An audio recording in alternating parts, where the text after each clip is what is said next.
may mga magagandang changes or pagbabago sa buhay nyo mga kapiksi na pwede nyong ipag-unlad. Kasi yung iba sa nyo guys, parang meron kayong gustong gawin na pinaplano nyo, mga kapiksi, no? Parang pinaplano nyo na nang matagal gusto nyong gawin, pero pagka ito'y ginawa nyo guys, maaari itong magdala ng maganda at malaking parang major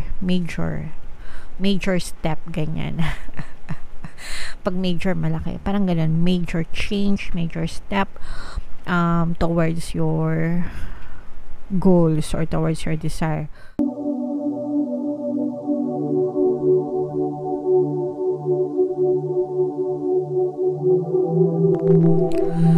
Hello guys, hello Gemini, welcome back to Pinoy Pixie Tarot. Ang pamagat ng episode natin for tonight is New Moon Kapalaran para ngayong November to December para sa Gemini, Sun, Moon, Rising, Sign, and Venus. Shuffle natin yung cards guys, hanapin natin yung energy ng Moon at saka yung energy ng Gemini. So ito yung Moon energy mga kapiksi. Ngayon naman hanapin natin yung energy ng Gemini.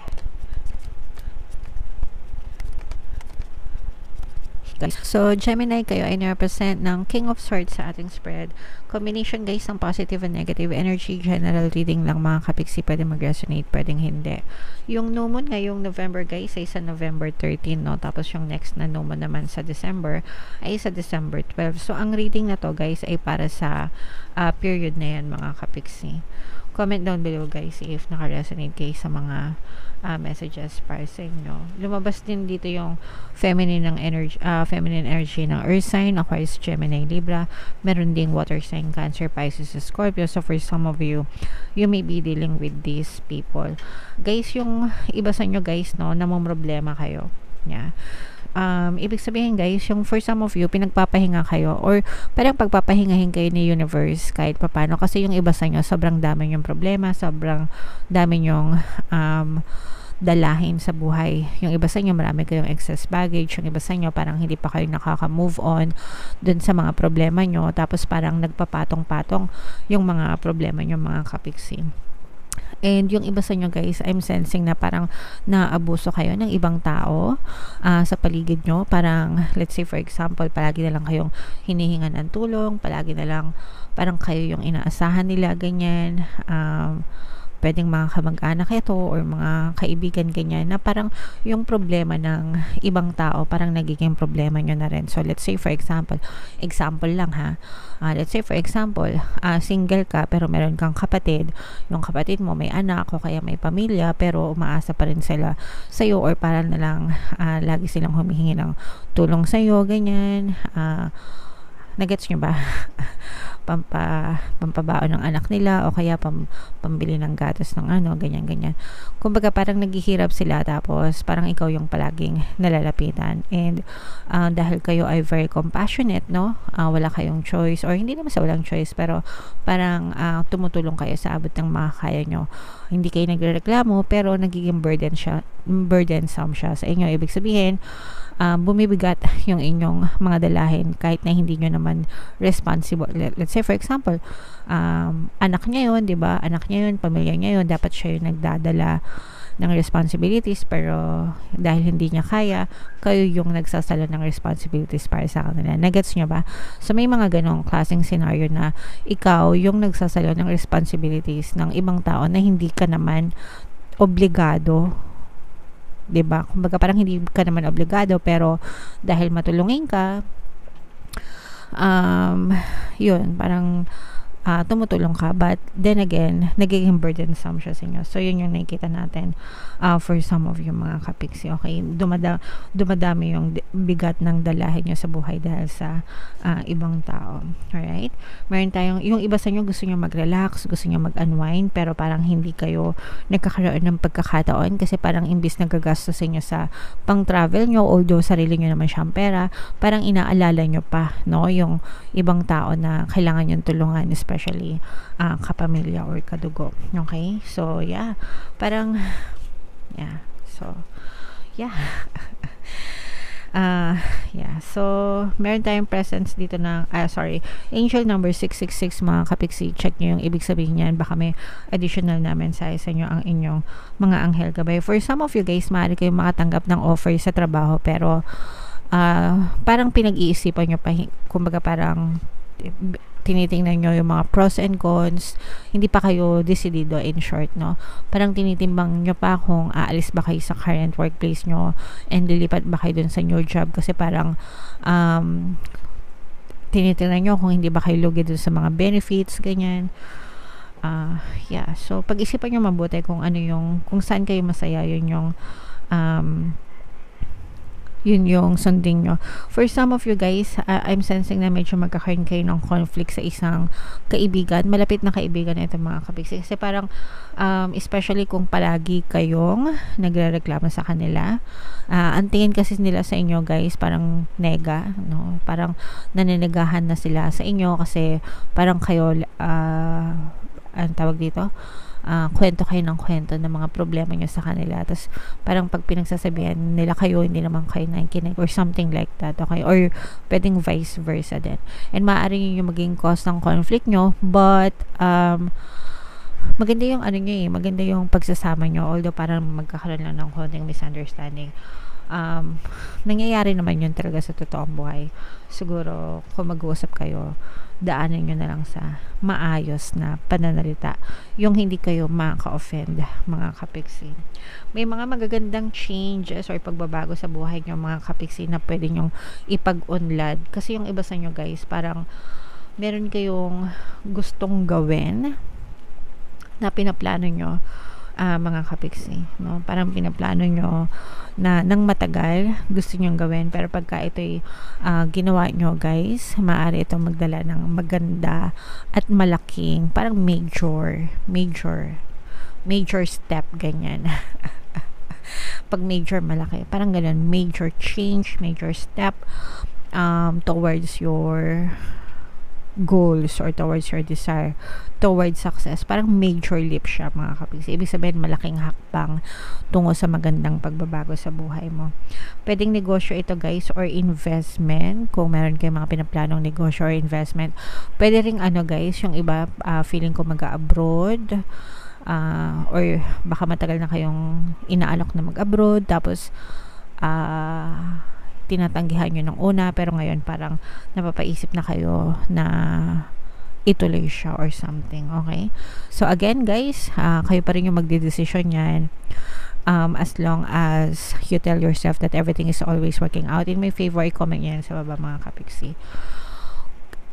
Hindi nyo naman talaga malalaman yung resulta kung hindi nyo sinusubukan, pero pag sinabi nyo sa sarili nyo na everything is always working out in my favor, kahit ano pa yung gawin nyo, talaga magiging pabor talaga sa inyo yung results guys. Alright, so yung mga positive dito na nakita natin mga kapiksi is itong mga major change, no? So iman nyo na to, mind malaking pagbabago, mind big happy changes, ganyan, para talagang ma-experience nyo siya ngayong new moon season mga kapiksi. Alright, so comment down below guys if feeling nyo naka-resonate kayo dyan. Tingnan natin tong additional message for you guys. Shuffle natin to. Habang sinashuffle natin to, panoorin nyo muna tong video natin regarding sa ating paano mag-manifest ng abundance video course. Kapiksi, sawa ka na ba sa mga struggles at hirap sa buhay mo? Masipag ka ba at masikap sa buhay ngunit hindi ka pa rin umaasenso? Ilang beses ka na bang nag-attempt magnegosyo at mag-invest pero palagi ka pa rin nalulugi? Sa pagkakataon na ito ay maaaring may subconscious beliefs ka na nagiging balakid sa iyong pag-unlad at pagyaman. Introducing, paano mag-manifest ng abundance video course. Dito ay matututunan mong ma-overcome ang mga balakid mo para tuluyan ka ng umunlad, umasenso, sumagana, maging matagumpay, successful at maswerte sa iyong kabuhayan, pera, trabaho, negosyo, salapi at kaperahan ng bonggang-bongga. Dali, mag-send na ng email sa pinoypixitaro@gmail.com at simulan na ang iyong pagyaman ngayon. Alright, so gusto mo bang yumaman? Kapiksi, kung gusto mong yumaman, umunlad at umasenso ng bonggang-bongga, mag-avail ka na ng course, guys, kasi sobrang ganda talaga yan, guys. And good news, no? Extended yung ating sale dahil malapit na magpasko, mga kapiksi. Until November 30 yung ating sale. Magbibigay ako ng 10% discount, guys, sa lahat na mag-avail ng course. Kaya mag-avail na kayo, mga kapiksi, habang may sale tayo. Meron din tayong email coaching, guys. Manifest your desires using the law of attraction. If meron kayo mga specific na gusto nyong i-manifest, pwedeng love and relationship, pwedeng money or career, mga kapiksi, pwede kayo mag-book ng email coaching session with me. Mag-send lang kayo, guys, ng email sa pinoypixietarot@gmail.com. So, eto, guys, no, ang ganda, sobrang ganda nitong message na to, guys. Look at the bigger picture, mga kapiksi. So, look at your current situation, guys, and always look at the brighter side, no. There are always two sides to everything, mga kapiksi. Kung ano yung pwede nyo makita, pwede nyo titigan yung mga negative na nangyayari sa inyo, or pwede nyo ipagpasalamat yung mga magagandang nangyayari sa inyo. So, in my case, ako palagi akong tinititigan yung mga positive o yung mga magagandang nangyayari sa buhay ko. Kapag negative, mga kapiksi, you have to make sure that you eliminate it, no? Sa buhay, dapat palaging eliminate the negative, accentuate the positive, mga kapiksi, kasi kung ano yung binibigyan nyo ng focus ng inyong attention, yun yung nagre-reflect or magre-reflect sa inyong 3D, sa inyong physical reality. Syempre, ayaw natin na mag-reflect sa buhay natin yung kanigahan, di ba? Gusto natin magaganda lang, so dapat dun lang tayo sa positive palagi, nakatuon yung ating attention, yung focus ng ating attention, guys. Alright? Attune to the moon, guys. Take time out for a mini break or adventure. And yun nga yung sinabi ko sa inyo kanina, kung natatandaan yun, sabi ko sa inyo kanina, yung iba sa inyo parang gustong mag-break, gustong mag-travel, ganyan, pero parang nagigilty kayo kasi imbis na gagastusin nyo siya sa travel nyo, parang ilalaan nyo pa dun sa ibang tao na tinutulungan nyo, mga kapiksi. So, don't feel guilty, especially if it's giving back to yourself, guys, no? Kasi sarili nyo naman yan, diba? And deserve nyo naman na mag-travel, deserve nyo mag-vacation, deserve nyo magpahinga, no? Kung hindi kayo mahilig mag-travel, diba? At least magpahinga kayo, kasi deserve nyo naman yan, guys, no? So make sure na tinitreat nyo din yung sarili nyo paminsan-minsan. Hindi nyo naman kailangan gumasos ng bonggang-bongga, diba? Yung tamang-tama lang sa inyo. Necessary kasi yan, guys, para makapag-unwind kayo, ma-distress kayo, sometimes cleansing, kasi yung iba nagbe-beach sila, diba? And yung mga tubig dagat, meron siyang mga natural cleansing properties. So, in a way, nakapag-travel na kayo, nakapag-cleanse pa kayo, so maganda talaga yung resulta niyan, bunga niyan sa inyo, mga kapiksi. Alright? So, kung meron lang din kayong time, pagkakataon, budget, ganyan, don't feel guilty. Magbakasyon kayo kung pwede, mga kapiksi. Alright? This situation may have come around because you've been distracted, kung ano man yung nangyayari sa inyong buhay, mga kapiksi, no? Pwedeng dalayan ng kung hindi pala pwede, dala talaga yan, no? Kung ano yung nangyayari sa sitwasyon nyo, mga kapiksi, dala yan ng pag-focus nyo ng attention nyo doon sa bagay na yun. So, kung maganda yung nangyayari sa inyo, ibig sabihin maganda yung focus ng attention nyo, and kung pangit naman, ibig sabihin doon din nakatuon yung attention nyo. So, para lang mabaliktad nyo, ibig sabihin kung pangit nangyayari sa inyo ngayon and gusto nyo maging mabuti yung nangyayari sa inyo, babaliktarin nyo lang yung focus ng attention nyo, no? Imbis na dito kayo sa kaliwa, nakaharap, humarap kayo sa kanan, kasi baka nandito yung magaganda, and wag nyo nang tingnan ulit yung nasa kaliwa para hindi na siya mag-reflect sa inyong reality. Manifestation is a focus game, mga kapiksi. Kung ano yung pinofocus ng attention mo, yun yung nagmamanifest sa reality mo. Palagi nyo yan tatandaan. Isang word lang, focus. Okay? Alright. Be confident, no? Without being overconfident. To win the day. So, kailangan natin yung confidence, mga kapiksi, sa buhay natin. Yung salitang I can, no? Yan ay nagdi-display ng confidence sa sarili nyo. I can, no? Ibig sabihin, kung kaya ko, no? In short, kaya ko. I can, kaya ko, okay? Kung kaya ng iba, kaya ko rin. I-comment nyo yan sa baba, mga kapiksi. Kung kaya ng iba, kaya ko rin. Yan yung gustong-gusto kong statement, no? To boost my confidence, ganyan, para ma-boost yung confidence nyo, yung belief system nyo, na kung kaya ng iba, kaya nyo rin. Nothing is impossible, mga kapiksi, okay? Wag lang masyadong maging arrogante. Iba na yon, guys. Pag naging arrogante ka at mayabang, iba na yon, okay? Have you shown that you care? If not, now is the time. Pinaparamdam mo ba sa mga kakilala mo, kapamilya mo? In your case, nakikita ko naman kasi 'di ba sabi ko nga sa inyo, sobrang bait nyo, no, na yung iba nga naaabuso kayo. Pero for some, kung hindi nyo pa pinapakita sa mga mahal nyo sa buhay na mahal nyo sila and may halaga sila sa inyo, now is the best time to show it, to do it, mga kapiksi. Alright? And find a balance between speaking your mind and saying too much. So, dapat ganun din, guys, no?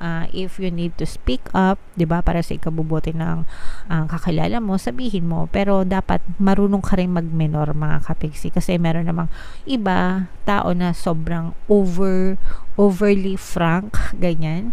Kasi frank ka akong tao kung ano yung gusto ko sasabihin ko. So, medyo meron din siyang negative na impact dun sa sinasabihan mo, mga kapiksi. Oo nga, frank ka sa'yo, wala yun. Pero dun sa recipient mo, diba, dun sa sinasabihan mo, hindi mo alam, baka nakakasakit ka na pala. So, dapat marunong ka rin mag-minor, mga kapiksi. Dapat balance lang. Lahat ng masama ay pangit, lahat din ng kulang ay pangit din. So, dapat balance lang. Ganun din sa inyong pananalita, mga kapiksi. Alright? Okay. So, comment down below, guys, no? Gemini, if naka-resonate kayo sa mga messages para sa inyo. Ito yung ating 2024 money kapalaran, guys, no? Kung hindi nyo pa napapanood, panoorin nyo na. Super nice, super ganda. And ito naman yung ating success stories ng paano mag-manifest ng abundance video course. Thank you for liking, sharing, and subscribing, mga kapiksi, and see you again next time. I love you all, guys. Have a nice day. Bye-bye.